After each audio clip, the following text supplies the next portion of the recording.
Everyone, আজ আমরা বানাবো পাউরুটি রসমালাই। তার জন্য আমাদের কী করতে হবে, প্রথমে কড়াইতে দুধ নিয়ে জ্বালিয়ে নিতে হবে। এটাকে আমি কিছুক্ষণ আগে কিন্তু জ্বালিয়ে রেখেছিলাম, আর একটু জ্বালিয়ে নেব।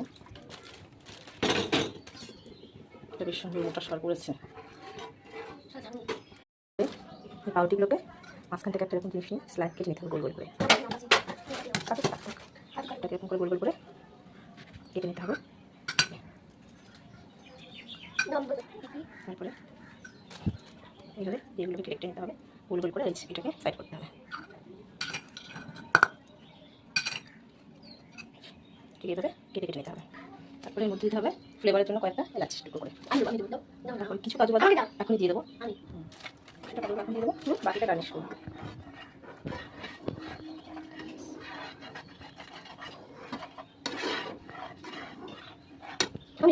তারপরে দিতে হবে কিছুটা, খুব সামান্য চিনি, কারণ পাউরুটি এমনিতে খুব একটা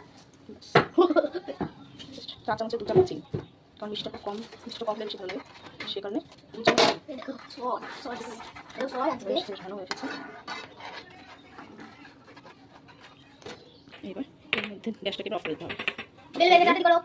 এর মধ্যে একে একে এই রুটিগুলোকে সাজিয়ে দিতে হবে। তারপর এর মধ্যে সামান্য কিছু এগুলোকে ছুটিয়ে দেবো, আর দেবো কিছু কাজু এর উপর দিয়ে ছড়িয়ে দেবো। রেডি পাউরুটি রসমালাই। তারপরে এটাকে দিয়ে দেবো, একটু ঢাকা দিয়ে দেবো কিছুক্ষণের জন্য। ব্যাস রেডি পাউরুটি রসমালাই।